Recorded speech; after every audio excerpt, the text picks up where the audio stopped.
Fala, meu povo! Sou o professor Beto Brito e hoje estamos aqui para falar dos elementos da comunicação. Essa é a nossa terceira aula e é uma aula que foi feita a pedidos, pessoal. Eu estou colocando no meu Instagram toda segunda-feira, não, desculpa, toda terça-feira, uma caixinha de sugestões para as aulinhas que nós iremos fazer e postando sempre na quinta. Essas aulas todas estão sendo postadas na quinta-feira às 19 horas, tá certo?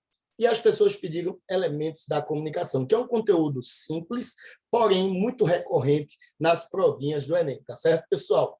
Então, o que seria aquilo que chamamos de elementos da comunicação?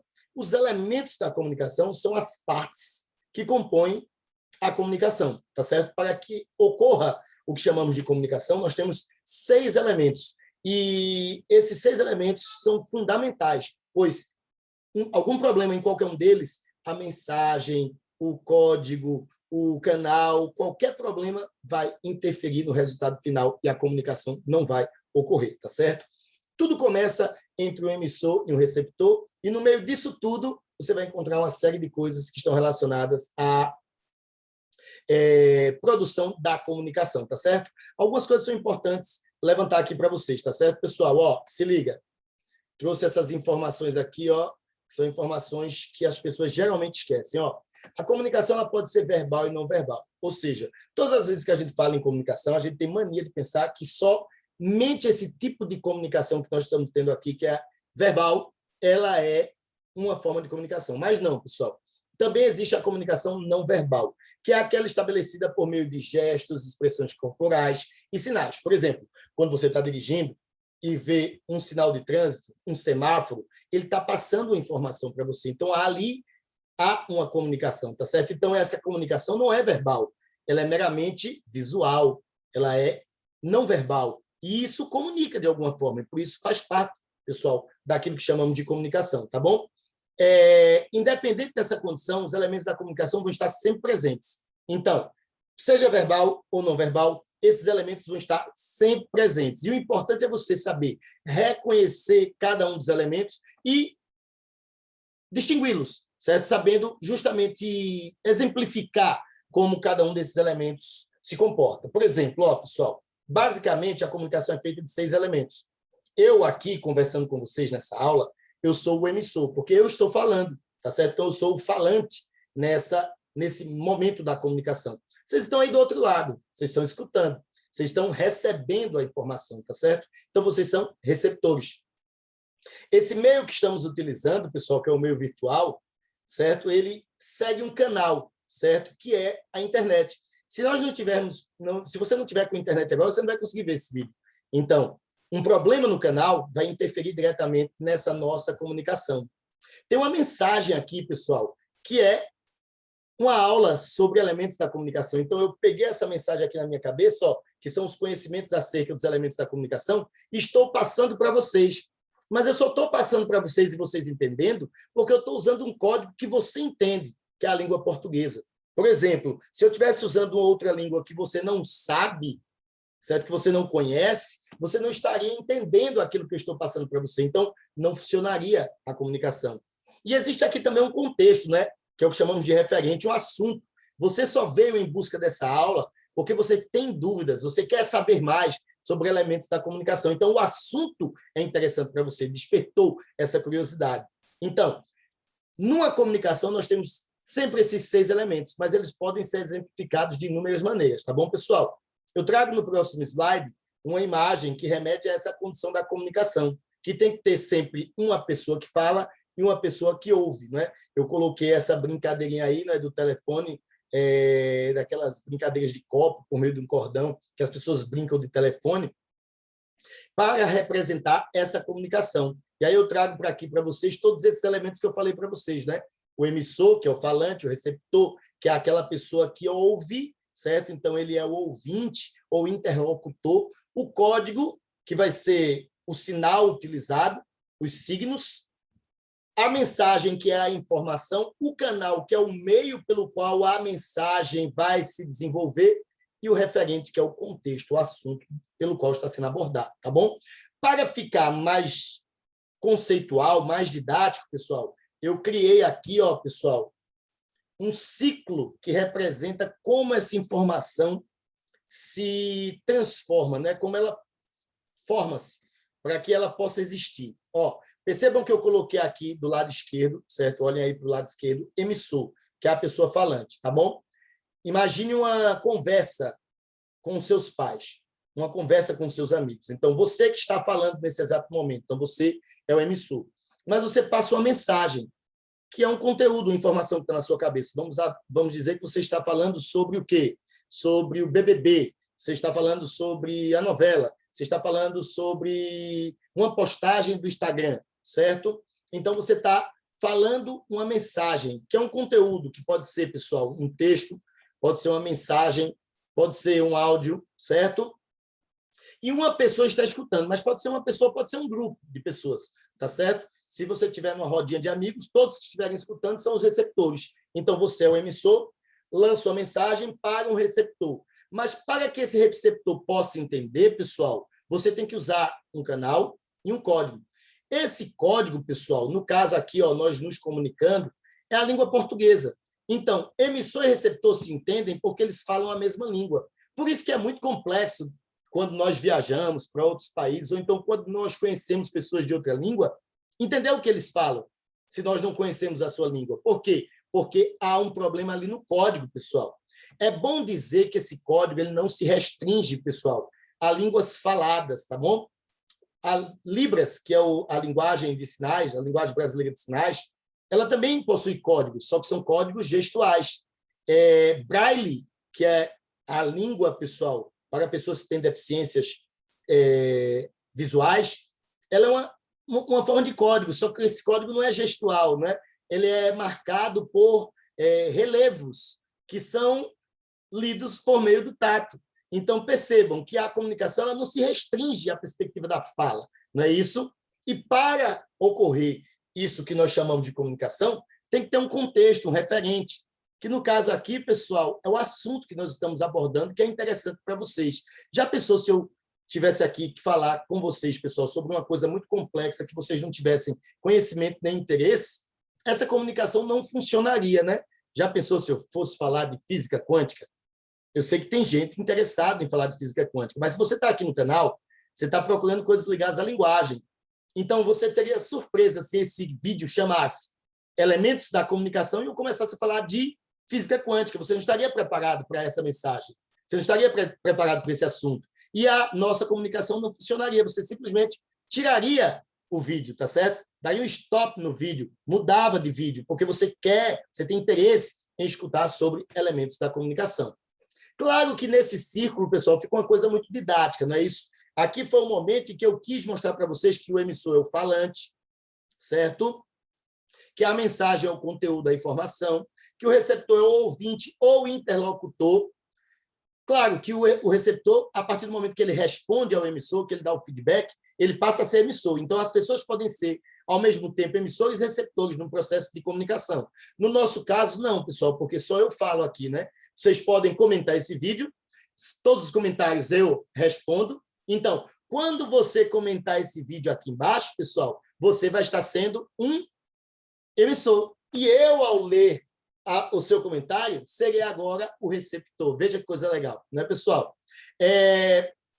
Eu coloquei aqui que o código são os signos, ou seja, a língua portuguesa, Libras, pode ser uma imagem, pode ser até uma luz, certo? A luz verde do sinal, a luz vermelha do sinal, ela representa um código, tá certo? Ela é um sinal para que você possa absorver essa informação. O canal, que é o meio pelo qual nós nos comunicamos, e esse referente. Então, ficou bem didático, né, pessoal? Agora, ó, com essa imagem, fica bem visual.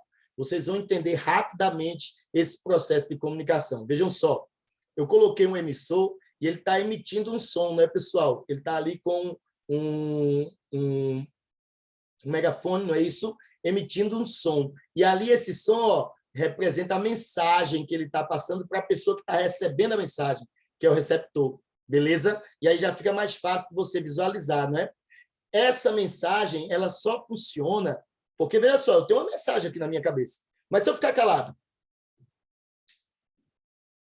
vocês estão aí do outro lado e não está ocorrendo nenhuma comunicação, ó. eu só passo a me comunicar com vocês e essa comunicação a funcionar se eu uso uma mensagem por meio de um canal e de um código. E esse código tem que ser reconhecido por vocês. Portanto, tem que ser pré-estabelecido, certo? Se eu conheço vocês e sei que vocês falam língua portuguesa, então o código vai funcionar, porque nós estamos utilizando a língua portuguesa. E o referente funciona, pessoal, porque vocês vieram buscar esse vídeo, o assunto de elementos da comunicação. Então, com esses 6 elementos, forma-se aquilo que nós chamamos de comunicação. Qualquer problema em algum deles, forma-se um ruído na comunicação, e a comunicação não funciona. Vou dar exemplo. Se eu fico calado e vocês estão do outro lado, só esperando receber a informação, e eu não uso nenhum gesto, nenhuma maneira de me comunicar, até assim, ó, a maneira de comunicação, né, pessoal? Isso é uma maneira de comunicação, né? Se eu faço assim, ó, é uma maneira de comunicação, entendeu? Então, diante disso, pessoal, se eu fico simplesmente estático, eu não emito uma mensagem. Não funciona.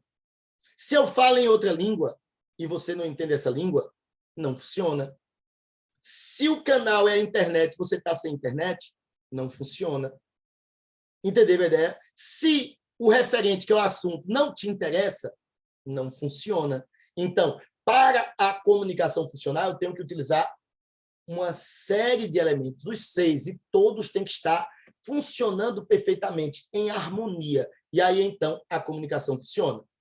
Olha esses exemplos que eu trouxe para vocês, pessoal. Ó, emissor. O emissor pode ser o falante, neste caso, assim, ó, eu conversando com vocês. Mas o emissor também pode ser um escritor. Se você estiver lendo um livro, você não tem uma pessoa falando com você, mas aquilo está escrito. E foi escrito com o objetivo de comunicar. Então, o escritor, ele é um emissor. Não está falando nada, mas ele escreveu. E você está lendo com os seus olhos aquelas palavras. Então, está ocorrendo a comunicação. Uma empresa, quando passa uma informação para os seus clientes, ela é emissora. Um sinal de trânsito, quando ela coloca o sinal vermelho, está dizendo assim para você, pare, está emitindo uma informação. Então, esse emissor pode ser caracterizado de várias maneiras, e é importante você entender essas inúmeras maneiras de comunicação. Quem é o receptor? O receptor pode ser o ouvinte, quando o emissor é um falante, mas ele pode ser o leitor, no caso de uma leitura de livro, como eu acabei de dar um exemplo para vocês. No caso de uma comunicação da empresa, o cliente vai ser o receptor. E no caso do sinal de trânsito, o motorista que vai ser alertado pelo sinal é o receptor. Entenderam a ideia? A mensagem é a informação, que pode ser em formato de texto, formato de palavras, ou simplesmente, pessoal, formato de uma luz. Não é isso? A luz vermelha representa, simboliza alerta. Não é isso? O vermelho simboliza alerta. Então, nos ensinaram que é para parar quando você vê aquela luz vermelha. Então, a informação ali é pare, mas não é informação verbal. Não é isso? Não é uma informação verbal, e mesmo assim comunica. O canal, pessoal, pode ser a fala, neste caso aqui, mas pode ser também a internet. Não é isso? Se eu estiver conversando com vocês no dia a dia, seria somente a fala. Aqui é a fala, mas que está sendo distribuída por meio da internet. Pode ser um cartaz, a empresa vai se comunicar com seus clientes por meio de um cartaz, uma propaganda. Pode ser um e-mail, que é um ambiente virtual. Eu mando um e-mail, vocês não têm, vocês não usam e-mail, né, velho? Vocês fazem parte de uma geração que usa só mensagem de WhatsApp, de Instagram, não é isso? Ou Twitter, né? Então, na verdade, e-mail é uma coisa de velho. Esqueci disso. Mas serve, né? Serve para exemplificar. Ou seja, o celular. O celular é um canal, pessoal. Vocês utilizando o WhatsApp, o celular é um meio. Agora, se tiver sem internet, ele deixa de funcionar. Ou seja, ocorre um ruído, ok? Qual é o código? O código pode ser a língua portuguesa, nesse nosso caso, mas para pessoas que não conseguem ouvir, eles usam o mecanismo da linguagem de sinais. Então, Libras pode ser um código, a cor vermelha pode ser um código, e aí a mensagem é a luz, tá ligado? Um som, aquele som que vamos assim dizer, que no fechamento de trilho, ele não fica tem que, não é para dizer para você ficar parado ali por enquanto que está passando o trem, ou seja, é uma simbologia, certo? Uma simbologia de comunicação. E até símbolos comunicam, pessoal. Gestos comunicam. Condições corporais comunicam. Se eu faço assim, ó, Vocês sabem que eu estou comunicando com vocês determinada coisa, né, pessoal? Se eu me tranco para vocês, ó, eu expresso uma condição. Se eu estou aqui escutando o que vocês falam, eu não estou muito aberto à comunicação, né? Mas se eu estou assim, ó, qual que vocês falam, eu estou aberto à comunicação. Então, até expressividade corporal serve de comunicação. Beleza? Ó, o referente ao assunto abordado. Geralmente é o mais complexo de ser entendido. Mas você tem que entender que toda comunicação ela é motivada por um assunto, tem um interesse envolvido. E esse interesse é o que chamamos de referente. Quando a mensagem é emitida, a mensagem é uma ideia. E essa ideia leva um assunto, certo? Então, a mensagem ela se completa por meio do assunto. Quando tudo isso aqui está bem harmonioso, a comunicação funciona. E é interessante, pessoal, que esses elementos da comunicação eles estão diretamente relacionados com as funções da linguagem, tá certo? E aí eu trouxe esse quadro para vocês para mostrar que o emissor ele está diretamente ligado à perspectiva da função emotiva, que o contexto, que é o referente, está ligado à função referencial da linguagem, que a mensagem está ligada à função poética, que o receptor está ligado à função conativa, que o canal está ligado à função fática e que o código está ligado à função metalinguística. No entanto, isso é uma outra aula, onde eu vou falar para vocês das funções da linguagem, que foram traduzidas por Roman Jakobson. E aí, então, eu vou falar de cada uma delas, dando exemplos dessas funções de linguagem. Então, aqui é simplesmente um spoiler da próxima aula. Então, a nossa aulinha número 4 será de funções da linguagem. Ó, fica ligado. Esse slide que eu fiz aqui para vocês está aqui na descrição do vídeo, tá certo, pessoal? Descrição do vídeo. Na descrição do vídeo tem um link para o meu perfil do Passeio Direto. Meu perfil do Passeio Direto, eu posto toda semana estas aulinhas. Então, vocês vão lá, baixam essa aula e ficam com esse slide para poder estudar para o vestibular. É muito importante todo mundo que todo mundo que esteja estudando, se preparando para alguma prova, algum concurso, algum vestibular, ou até mesmo na escola, no ensino médio ou fundamental, ter um perfil no Passeio Direto, porque o Passeio Direto, pessoal, é uma rede educacional, tá ligado? Uma rede de compartilhamento de conhecimento, de conteúdo educacional. No teu Instagram, lá você não posta suas fotos diariamente, reproduzindo seu cotidiano? Pronto. Lá no Passeio Direto, ao invés de você ficar postando fotos do seu dia a dia, você vai postar materiais. E aí você vai tanto guardar esses materiais para ter acesso futuro, como se fosse um caderno virtual, como você também vai contribuir com outras pessoas, trocando informações. Então, até algumas pesquisas você pode fazer lá, de alguns materiais que você esteja interessado. Então, ó, vai lá no meu perfil, começa a me seguir e baixa esse material, viu, pessoal? Toda semana tem aula. Ó, me segue também no Instagram, @profbetobrito. Toda semana eu estou lá, ó, discutindo com vocês o que iremos tratar nessas aulinhas. E já tem sugestão de aula de funções da linguagem e tem sugestão de aula de figuras de linguagem, que serão as próximas aulas. Mas eu quero mais sugestões para que eu possa fazer o que vocês querem ouvir. Beleza? De boa, meu povo? Então, paramos por aqui. Até mais. Tchau, tchau.